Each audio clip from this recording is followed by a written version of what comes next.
and it's officially time to go. So we are live from Waterloo in London. Welcome everyone. Just a bit of housekeeping before we start. You've got the chat, feel free to use it. Ask me any questions you might have. Just remember, I only see the latest comment. So if I've missed any of your questions, don't be offended, ask again. And for the ones that don't know me, I'm Nathalie. I'm a tour guide in London, and I like to tell you about local dark history. Right, let's go. Let me flip this camera around. So tonight we are in Waterloo, and before we go anywhere else, I wanted to show you the Lick Street tunnel. In the distance there you can see a bit of the London Eye in the pink. The London Eye, it's got, so that's the big wheel, it's got 32 capsules, that is to celebrate the 32 boroughs that we have in London. It was built to celebrate the millennium. It was meant to last only 5 years, but it's such a fortune wheel that we've decided to keep it anyways.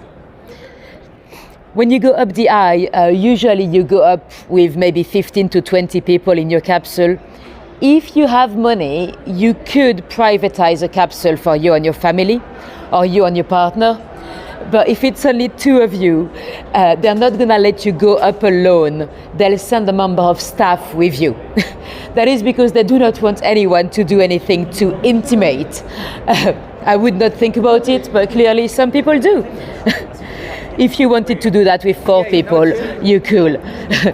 Anyway, we are now in the famous Lick Street tunnel. So you'll see a lot of street art here.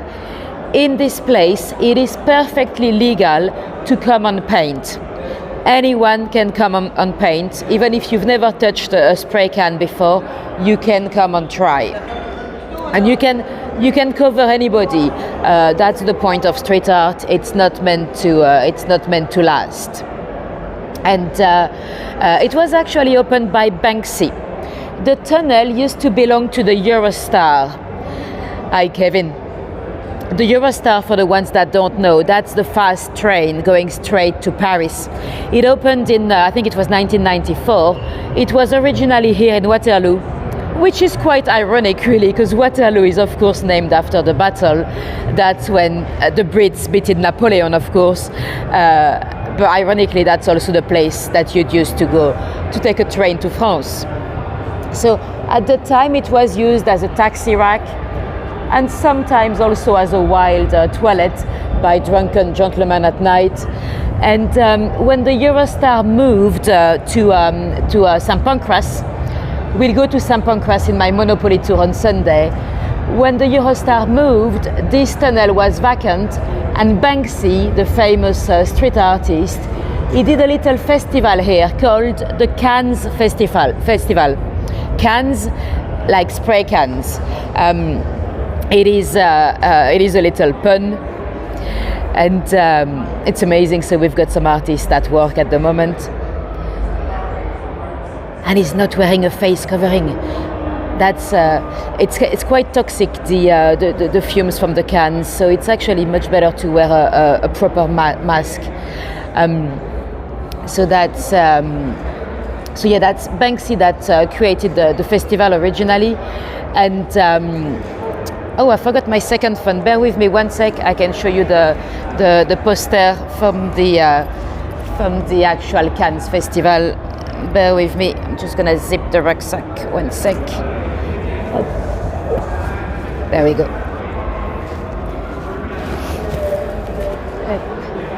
And so since that day, anyone can come and paint. Of course, you're not allowed to paint anything homophobic or racist or anything like that. But apart from that, anything is accepted. And let me show you the original poster, because that was quite cool. Where is it? So that was the Cannes Festival. And of course, if you come and paint here, it is not going to last long. Anyone can repaint over anybody. It's part of the rules, of street art. If you wanted it to last, well, you'll paint on a canvas, To give you an idea, on average in London, a piece of street art usually last about 3 months on average. I like Mario Bros there with the piercing. But in the tunnel here, it's probably much quicker than that. It's probably just a few days or weeks. But that's okay, that's the point with street art. The thing is, it's not meant to last. It is meant to be ephemeral. And if you are an artist yourself, you want to come on paint and you want to repaint anybody, that's absolutely cool. What you're meant to do though, it's to repaint them fully. In the street art community, they don't really like it if you repaint half of their piece. You'd have to repaint it fully. Yes, Kurt, exactly. There's also a theater, a little festival, the Vault Festival in the tunnel as well, which is quite cool. Anyway, this is not dark enough. I nearly fell down. This is not dark enough. Let's talk about dark history. So we have a major train station here, but back in Victorian times, we had a train station for the dead. What happened is, well, we already spoke about that in my tours before. In the early 19th century, London had major issues with their corpse. We ran out of places to bury our dead. The little graveyards, next to the local parish churches, they were completely saturated. London was saturated. With the Industrial Revolution, a lot of people moved into the city and a lot of people died into the city. And those graveyards, they were smelly. The grave diggers were digging deeper and deeper to place more bodies. At some point it became so bad that ladies stopped going to the graveyards because it was so smelly. It was not a place for ladies. And of course that would lead to epidemics and stuff. So they had to find solutions. First they started opening those amazing Victorian cemeteries on the outskirts of London. So we've got the Magnificent Seven. And eventually we had two Richard, that came with an idea. So that's Richard Brown and Richard Spry. They had the idea to buy a land much further away. To give you an idea, it's about 30 miles outside of London in Surrey, next to Woking. So they bought a massive land to open an amazing cemetery, and originally the plan was to be able to bury 28 million people, which is it's a bit much really, and it was really never that big. And little pause in the story. If you see across the street there's a pub called the Crown and Caution. We might have mentioned that pub if you followed my tour about Thomas Neal Cream, the chap that was poisoning prostitutes with pills. I might have told you that he became a bit too close to a police officer, and in a pub he gave them way too much information. Well, that was in that pub there. Anyway, back to the dead. So Brookwood Cemetery was massive, and of course we are before cars or everything, so they had to find a way to transport those bodies all the way to Surrey, and they came up with the idea of a train. The Necropolis Railway, the first one was close to in the tunnel where we were, and let me show you the entrance to the first one. I've got a little image for you, bear with me, where is it? So that was the first Necropolis Railway. So that was a train going every morning towards Brookwood Cemetery with the dead and the living as well, the ones going to the funeral. And they'll come back in the afternoon about 3 p.m. So it was one train a day. And across the street here, this was the second entrance when the Necropolis Railway moved. Unfortunately, they've erased the writing, but if you see the little white line or spot just above the gate, that's where it used to be written, the Necropolis Railway. And the Necropolis company, let me show you their logo because it's actually quite interesting as well. It's a bit creepy, to be honest. So that's the logo of the company. When they planned it, it was gonna be, well, it was for a while the largest cemetery in the world. It's no longer the case today. Today it's in Iraq. It's Nashvak, I think it's called, in Iraq. 5 million people.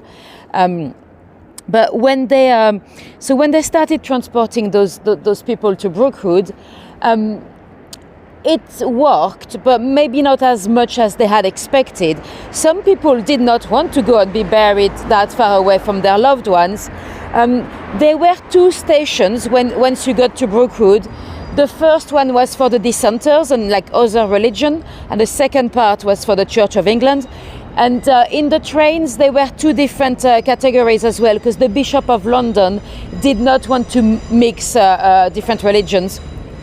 And some of you might have been with me to Brookwood Cemetery actually about a year ago. I did a little live there, but I couldn't do a long one because the signal was no good. There's a few famous people buried there in Brookwood. We've got the Duchess of Argyll. You might have heard of her.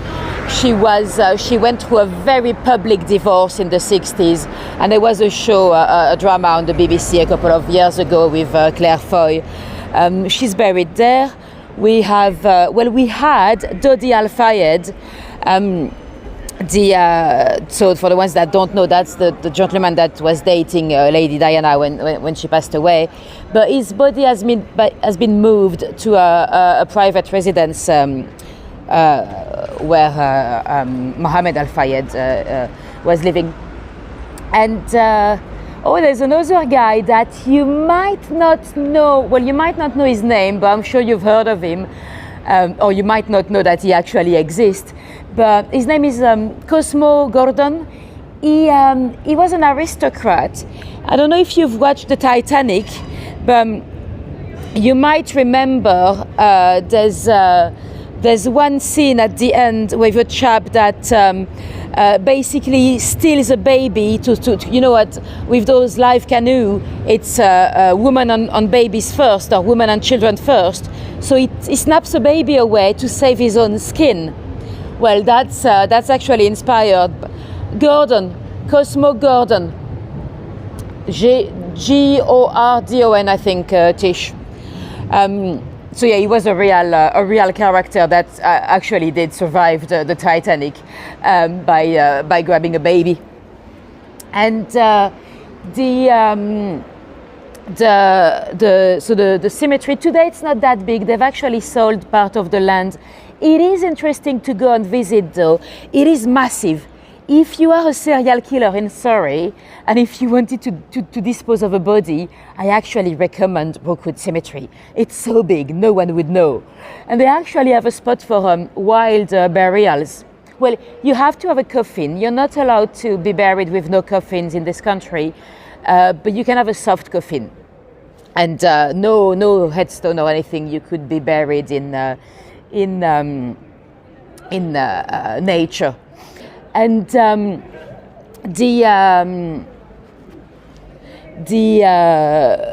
trains themselves, they were so they would go every morning. They were painted in black. The station was interestingly, most of the station did not survive actually, because the area of Waterloo has been bombed quite a lot through World War II. But back in the days, those Victorians, they were actually quite scared of long shadows. So the glass, the top of the station was actually glass, to have the sun come straight above them. So this way you wouldn't have any long shadows being cast. So that's quite interesting. And the trains were painted in black. You had the parts for the dead and the part for the living. And even with the part with the dead, you had, well, would you believe, a class system. Those Victorians, you know, the class system was very important. So even with the dead, you had first class, second class, or third class. To be honest, that was not only for the train, that would go with the burial. First class was about £2. I never quite trust the figures when I see those translations, but about a bit more than $200 in today's money, pounds, sorry. First class, you'd be first class in the train. You'd have a first class burial, so you'd have your own grave. You'd have to put a headstone, though. You'd have to, and you could choose your location in Brookwood. If you were second class, that was half that price, but the colors look like a horror movie set. Oh, perfect. Yes, class is for the dead, exactly, Michaela. Second class, you didn't have to buy yourself a headstone, but if you did not, your grave might be reused. Usually, when you buy a grave, it's for about 75 years, then it might be reused. If you were to put a headstone, then it was not reused. No one would get it.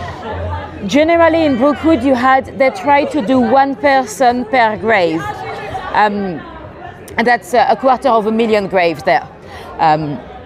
And if you were third class, that was 11 shilling, and then you were not allowed to have a monument, and then your grave might be reused anyway. So yeah, there was a class system. And when they built the local residents, when they heard that there was a massive cemetery with thousands of dead coming through, they were not really happy. But with the second station, they actually had a pub with catering and drink. So when they heard there was going to be a new pub, they were okay with the idea suddenly. And sadly, the station was bombed through the Second World War, and it was not rebuilt because, well, it worked, but it was not a massive success either. And by the time of the Second World War, we had cars anyway, so we did not really need trains to transport the dead. So sadly, the entrance is the only part of the station that is still left for us to see today. Let me cross over. So we are right behind Waterloo station here. It's quite a good place to go for drinks and food if you are ever in London, because it's far less touristic than the other side. The other side, you'll have the London Eye, and the pubs are quite fancy and it's full of tourists. On this side, it's a bit more locals. Anyway, time for our first murder mystery of the night. If you looked across the street there, the building with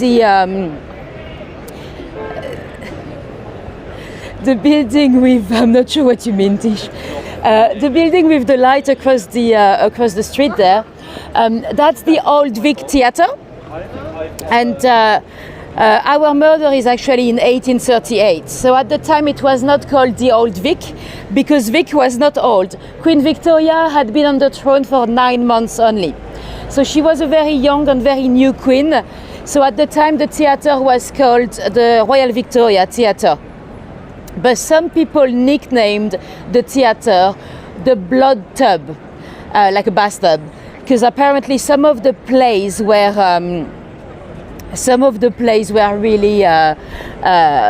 really bloody. I think I've missed something in the chat. I have no idea what you're talking about. Sorry. And there's one young girl that probably came here quite a lot. Eileen, I'm gonna try to cross. I shouldn't really. Her name was Eliza Grimwood. Eliza was a young girl from Suffolk. She was originally from a farming family in East Anglia. She had some older brothers. She was lucky enough to stay in school until the age of 15, so that was quite good for a girl of her class. But sadly, all her brothers were a bit older and they got married, so they had a wife and family to supply for. So at the age of 15, her mum told her she had to stop studying and she had to go to work in service to contribute to the income of the family. So Eliza went to work as she worked as a lady of company. There was a rich family locally that had they had a young girl that was very poorly, her health was no good, so they hired a maid, a lady of company, to, a bit like a carer today, to care for her and keep her company. And as she was working in the family, Eliza had an affair with the bigger brother, and she fell pregnant. Now, we spoke about pregnancy out of wedlocks in Victorian times in my tours before. For them, it was a massive shame. For the young girl, for the family, all our prospect of marriage and work, everything would kind of, fall down. And she decided, well, the young man, her young lover, took her to London for an illegal abortion. But instead of staying with her, he gave her a bit of cash and he dropped her there. He was like, bye, you deal with that on your own. And she never came back. She never came back to East Anglia. We don't quite know what exactly happened. We think she might have, we think she might have first met a young actor. So she started an affair with a young actor locally, then a captain in the army. Then it is also said that she might have had an affair with a robber, a criminal, and that she nearly got caught by the Bow Street runners, and then she stopped helping him. But that's just hearsay. We do not know that for sure. What we do know is that she started working as a prostitute. Now, we talked about the sex, the sex work in Victorian times in my tours before, when we spoke about Jack the Ripper mainly. But those ladies were destitute. You know, with sex workers, there was a class system as well. In Victorian times, the class system was everywhere.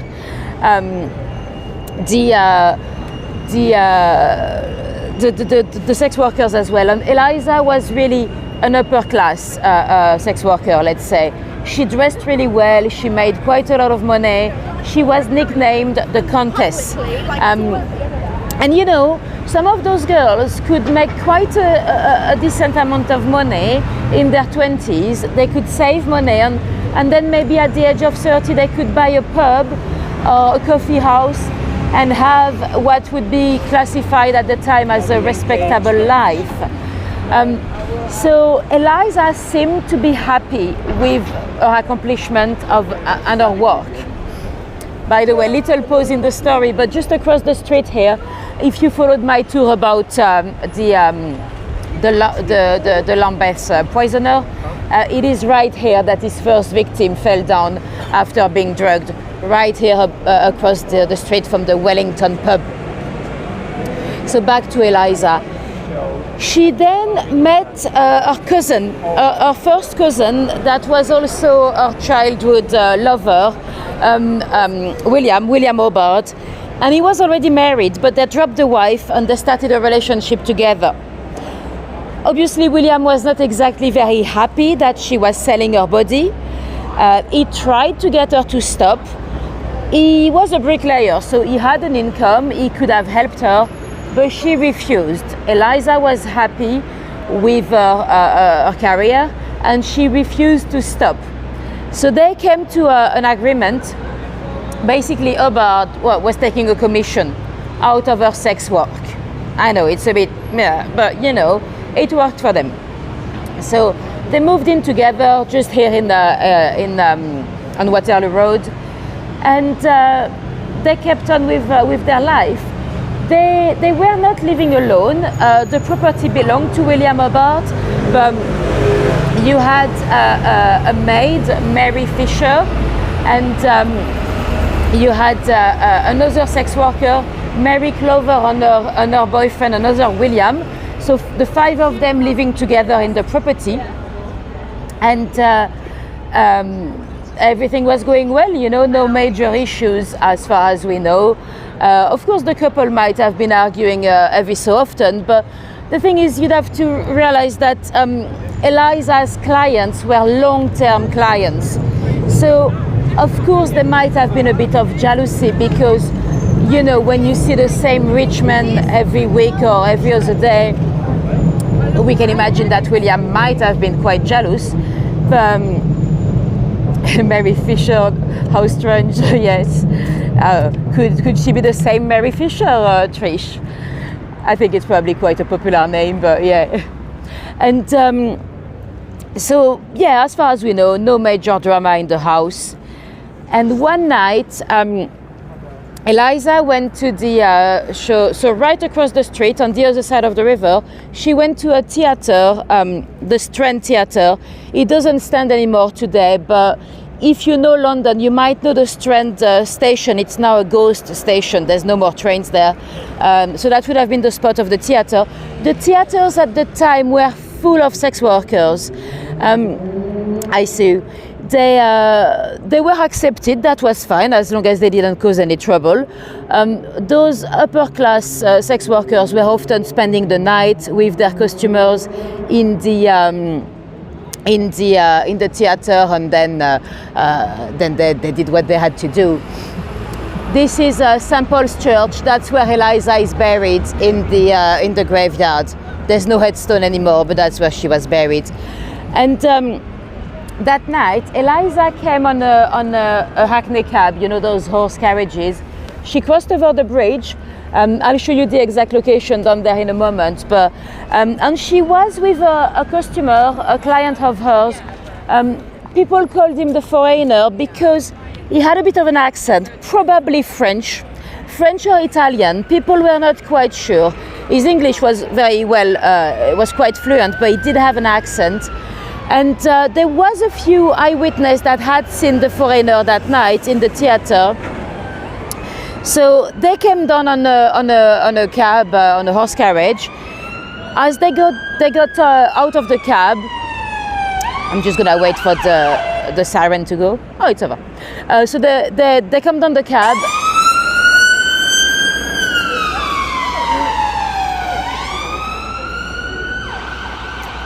And Eliza petted the horse. She told the driver, "Oh, you've got a beautiful horse."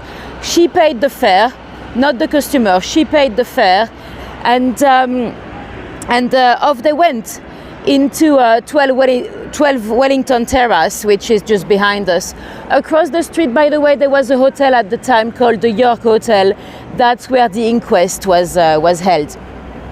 And so Eliza came home with her customer. She was, so although she lived with her bard, she had the ground floor. The parlor was used as her bedroom, and William knew that he shouldn't get in because she was often with customers. And the night was quiet. The dog did not bark. And in the morning, William came down to see Eliza, and he knocks at the door slowly. He goes, "Eliza, Eliza." He knew not to be too loud because sometimes she could be still with her client in the morning. And Eliza is not answering, so he pushes the door when he found Eliza on the floor in a pool of blood. She had been brutally attacked.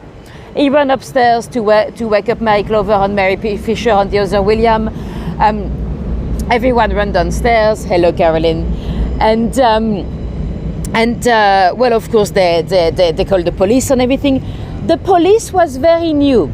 We are in 1838, so the police forces were only 9 years old.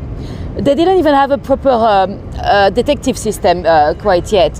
So the police still had to work very hard to be trusted by the general public.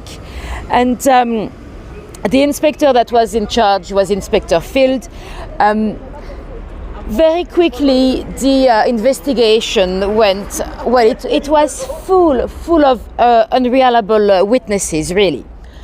Clearly, Hubbard was a very strong suspect from day one because he was there in the property, and of course he was the lover, and the public opinion was against him because when they heard that he was partially living on the proceeds of her sex work, it did not look good for the guy. But there was nothing against him. His testimony did make sense. He did not have any blood spat on any of his items of clothing. He had 7 shirts. They found the 7 shirts. They were all clean, and there were a lot of witnesses that were coming up with completely fake stories. One of them was Eliza's niece. She was also in the sex trade.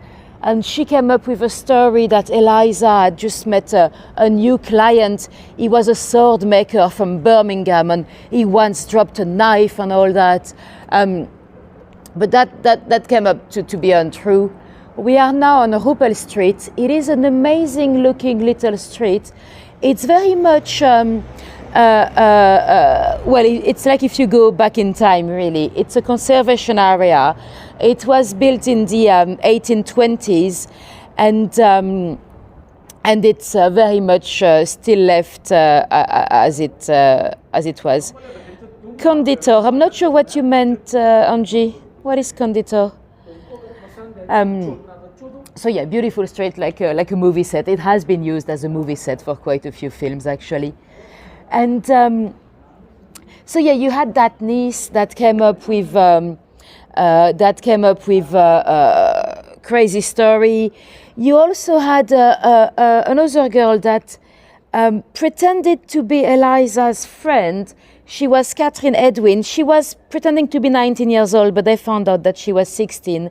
And she came up with a story as well, that she had met the foreigner many times.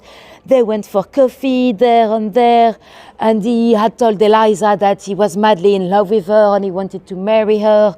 And but again, that didn't really make much sense. And Mary Clover, the other sex worker that lived with Eliza, that was also Eliza's friend, she said she had never heard of that girl. And actually, at the inquest, when the girl was exposed as being a liar, she did I don't know what hand gesture, but she did a hand gesture to the magistrate. I'm guessing the middle finger, I don't know, but yeah. And then she pulled out a face and left.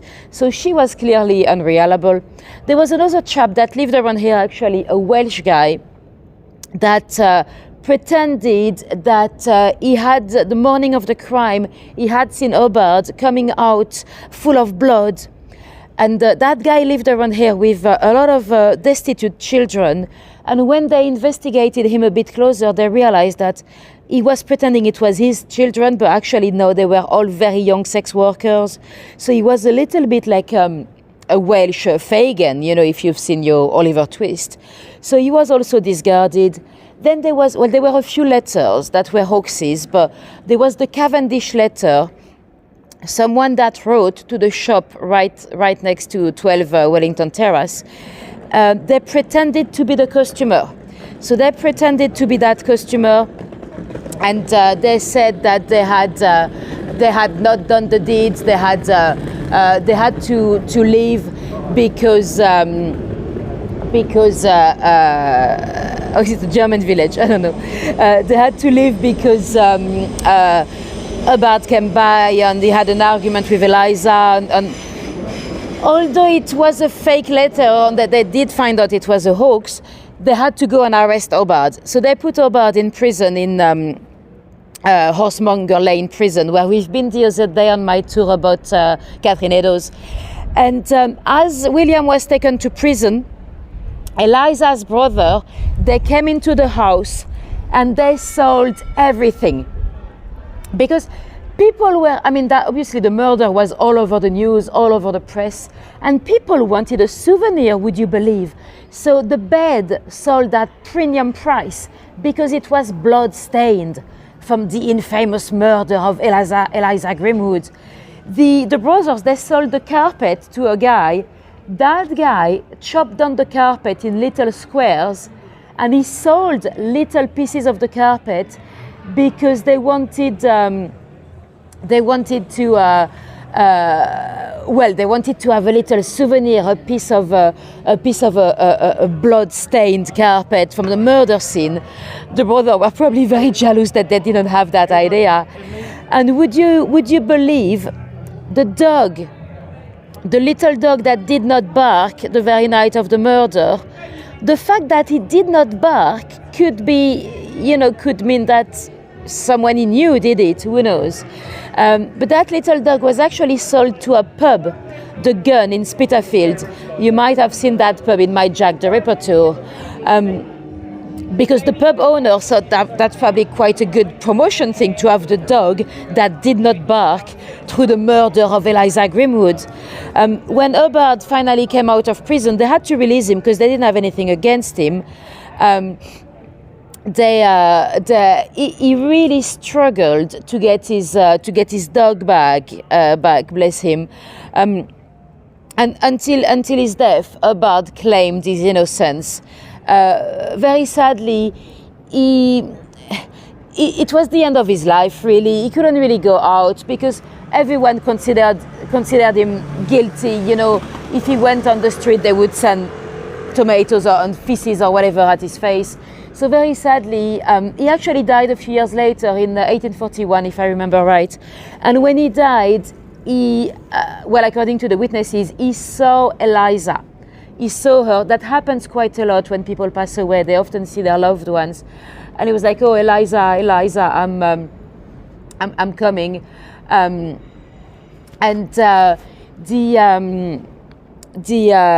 don't know why we keep getting fingers in the chat. The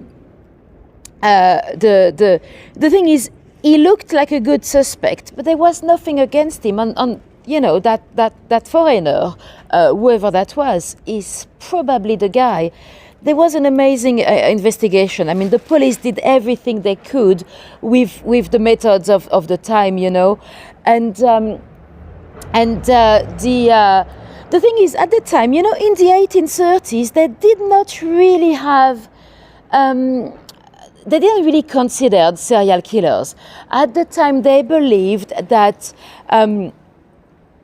a murderer would have a motive. They didn't really imagine that people would do that for pleasure. And nothing was stolen at home, though. There was a pair of gloves that had been dropped in the bedroom.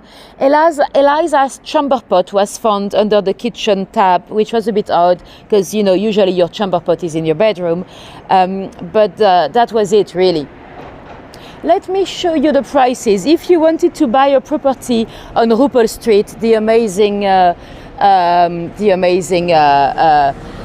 Georgian Street, is that Rupert Street? Yeah. 1.2 million, 2-bedroom. It's actually not too bad. You know what? Last time I was here, it was a bit more. So 1.2 million. Well, not too bad. Not that I have that, but yes.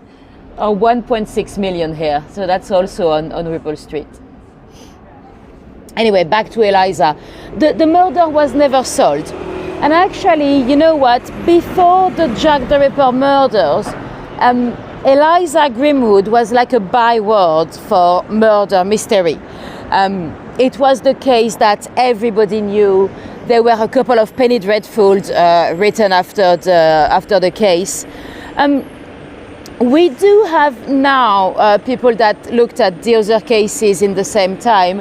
We do have one suspect that kind of came across. I'm gonna wait.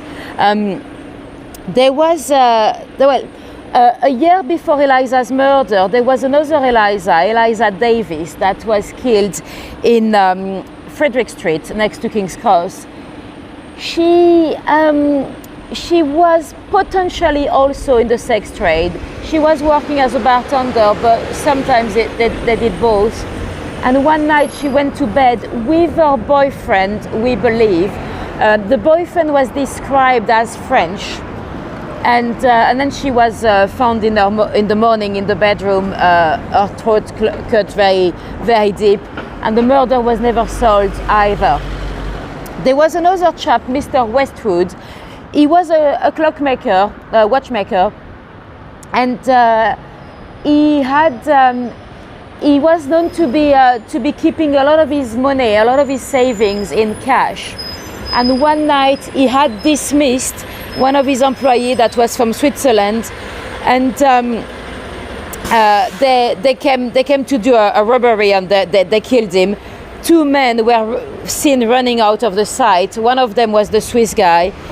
And the police investigating, they actually hired a retired police officer because they believed those men had escaped to America, or at least one of them, the murderer. And so the police officer went to America to investigate, but he never came back. So some have speculated that he might actually have found the murderer in the US, and he might have actually made a deal with him, got half of the money and stay there. We will never know. The interesting thing is that he was Swiss as well. And eventually there was another case that was solved a couple of years after Eliza's murder.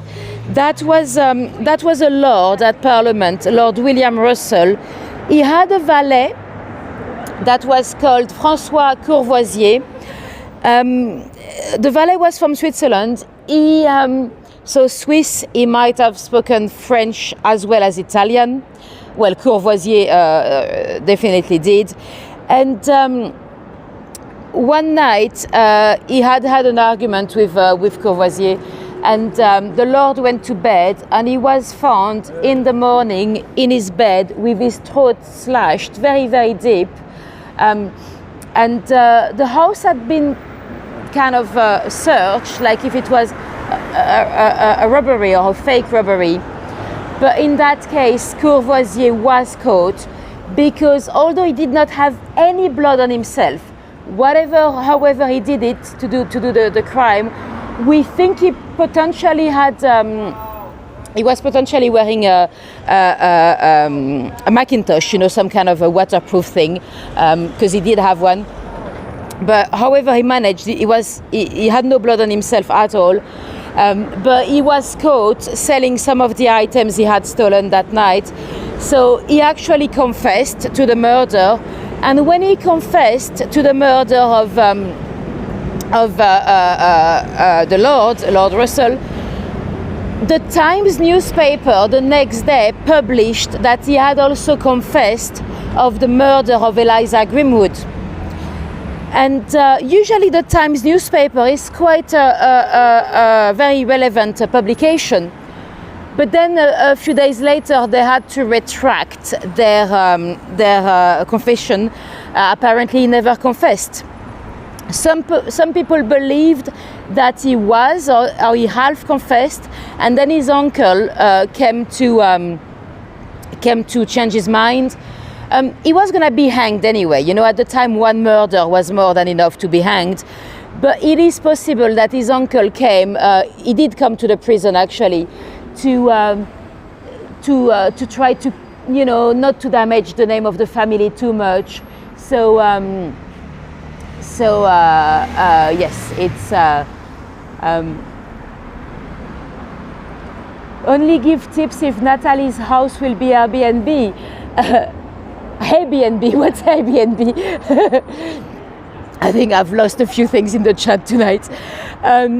Anyway, we don't know whether Courvoisier did it or not. He's a good suspect. He's a potential suspect because he would definitely be matching the descriptions and the accents. And he did live above his station. Although he was a servant, he was a valet. He did spend a lot of time in central London with the sex workers, so it is very possible. So today, what's the Waterloo hostel? This is not a hostel. It's nowadays it's a student accommodation, so this is for the Notre Dame Uni. On the white one, it's King's College. It used to be, so this is the site. This is the very site of 12 Wellington Terrace, where Eliza was murdered. The terrace back in Victorian times, very often a batch of terraces, they had their own number. So it was 12 Wellington Terrace, Waterloo Road. So it's all been renumbered. Yeah, it was a hospital. So the hospital has closed in 1976. It was the Royal Waterloo Hospital for women and children. the poor students that live inside today, they probably have no idea that not only they live on a murder site, but there's also another kind of dark story in the hospital. Part of the reason why the hospital was closed, it is because they had a doctor that was a little bit too much in favor of Airbnb for haygoers. Ooh, I don't think I could host all of you, but we can try. And well, I live in a former nursing home, so technically, if we kicked all my flatmates away, I do have 52 bedrooms, but I don't think my flatmates would be happy to go, I'm afraid. Anyway, so yeah, there was a doctor in there that was a little bit too much in favor of narcoleptic. That was very controversial. He had a room called the narcosis room. So you had all those young girls coming with issues like anorexia or mental health issues, and he would literally put them to sleep for 2 weeks. So that was a bit, yeah.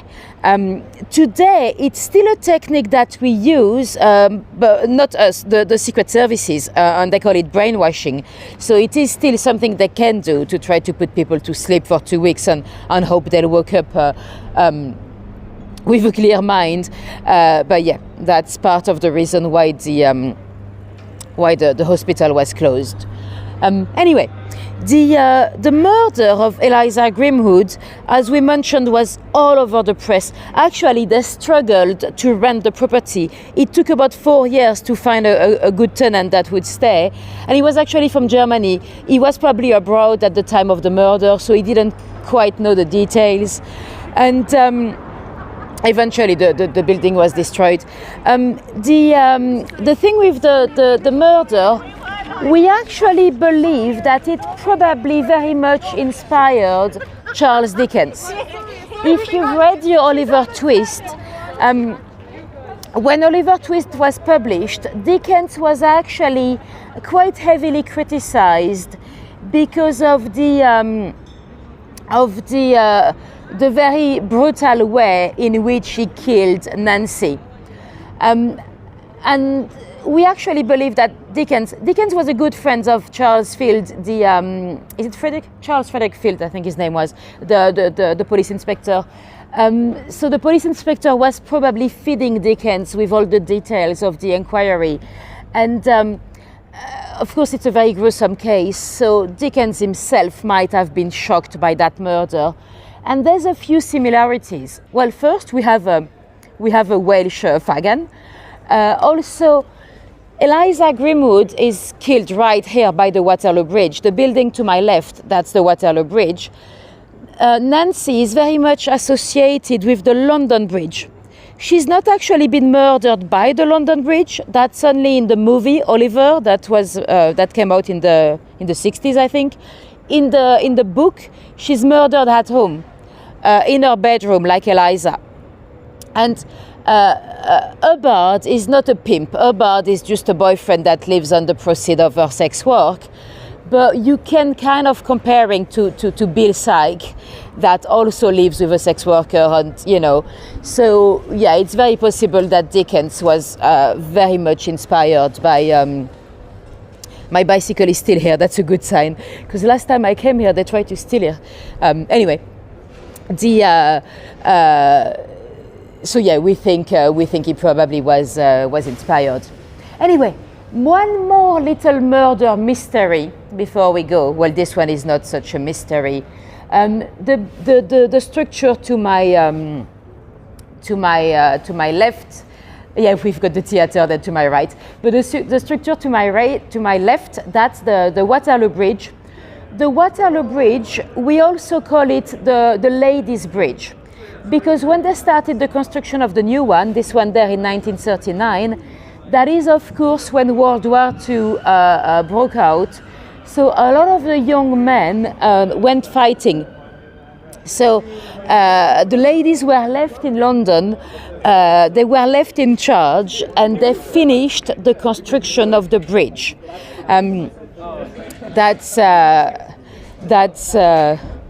There's a lot of comments in the chat tonight I don't fully get, sorry. So That's why we call it the Ladies' Bridge. And it's also known for a little assassination. 1978, we had a young man waiting on the bridge for a bus.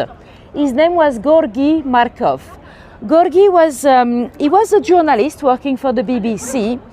At the BBC, he had the reputation to be often exaggerating, really. And one day, he was waiting for a bus on the bridge when he got hit by an umbrella in the back of his leg. And, you know, that happens quite often on a busy, rainy day in London. But he felt a bit funny. He went to the BBC and he told them that he believed he might have been poisoned. But they didn't take him very seriously because he had the reputation to be kind of exaggerating. He was from Bulgaria and he had left his country of Bulgaria because through the Cold War, Bulgaria was the closest ally of the Soviet Union. And in his writing, he had been criticizing the regime, and that's why he had to go. He left Bulgaria to come over here in London, and he started working for the BBC. But that very day, he left the BBC. He said, "That's it. I have to go to hospital." He went down to Tooting, to St. George's Hospital in Tooting, and as he checked himself into A&E, he told them, "I've been poisoned. I've been poisoned by the KGB." And at A&E, they doubted his sanity, really. You know, it's not every day that you get someone poisoned by the KGB. And he actually lost his life. He passed away in hospital. When they did the autopsy, they found in his muscle, in his leg, a little pellet. Let me show you an image of the pellet so you get an idea. A tiny little pellet with, what we believe might have been poison in those little holes there. And so he was indeed poisoned. And at the time, the Bulgarians, they probably did not have this type of technology, so they probably would have been helped by the KGB. Let me show you Gorgi. Is there, Gorgi? And, it's a bit too bright, we don't see his face very well. Yeah, exactly, Ricin. And, you know, when Scotland Yard was very, very quickly on the case, when they realized he was a dissident, they knew he probably was right and he probably was poisoned. We never really pinned down the exact guy that did it, but, you know, what a coincidence. It happened on the very same day as the birthday of the president dictator Zhivkov. So yeah, he was eliminated by the Bulgarian authorities. Very recently, 2014, I think it was, in Sofia in Bulgaria, they did a new statue to remember Gorgi. There is the new statue. He had married an English lady and everything over here. There's just been a case in Germany last year when someone got poisoned by a syringe in an umbrella as well, Angie. Oh, interesting. Well, you know what? There is one of those umbrella in Florida. There's a museum of spy gadgets in Florida, and they do have one of those umbrellas on display. So they do exist. Yeah. There was also a case in Paris where another Bulgarian dissenter that went, he was going up the escalator on the underground when he was hit in his shoulder there, but he actually survived. We believe, we don't really know how, but he had a very heavy jumper, and the material of the jumper might have broken up the little glycerine or whatever was hiding the rancid in the pallet. We don't know for sure, but yeah, it was not the first time. Anyway, that's gonna be the end of the tour. Let me know if you have any questions for me.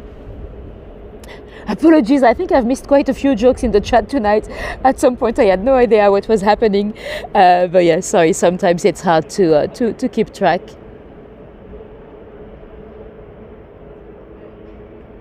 Really scary. Yeah, well, that's the thing with poisoning is a weird one, because because you know you die usually a few hours later, so it's you know, that gives time to escape or hide the evidence and all that. Thanks, Carol Sue. Thanks everyone for coming tonight. Let me know if you have any questions for me. And if you like your dark history, next week I'm redoing Royal Dark Tales. So tales, not tales. So we've got a few murder mystery on ghost by the royal palaces. So that's where we're heading to next Friday, I think it is. Thanks, Gwen. And if anyone gave me a tip, thanks very much as well. I do not see them live on YouTube, so if any of you did or if anyone does, thank you very much. With those tours at the moment, that's the only money I get. I don't get any other income. So thank you very much to anyone that is in a position to do so. You've got the links, it should be pinned at the top of the chat to buy me a coffee or to drop me a little tip on PayPal. Thank you, Tish. Thanks, Pisas. Thanks, Kurt. Thanks everyone for coming tonight. If you were new to me, if you don't follow me yet, you might want to give me a little subscribe to make sure you don't miss out on the fun next time. And if you want to join me on Sunday, we're heading to King's Cross area. Some of you might know I do those Monopoly tours where I roll the dice on the board. And I ended up in King's Cross station. So we'll go and explore the area and we'll take a look at property prices in King's Cross and St. Pancras area. Thanks, Katie. Slow release comment. Well, I hear you can do that, Kurt, but I don't think it's because then it's gonna be delayed. Do I prefer PayPal or buy me a coffee? Roberta, you know what? I think it's about the same. PayPal takes a lot, but they're quite honest about it. Buy me a coffee, they pretend they take only 5%. Not true at all. There's a lot of other fees. And with Buy Me a Coffee, I cover the card fees. Then I have to pay commission twice because they pay you on a third account. So it doesn't really matter. Whatever is more convenient for you. In PayPal, you can pay with your own currency, I believe. So if you prefer PayPal, go for PayPal. Yeah, Buy Me a Coffee is quite convenient, but they're full of hidden fees. Buy me a resin, yes. Well, I should change it to, yeah, buy me a dose of poison. See if I get more tips, who knows. Oh, thank you, new hat, yeah.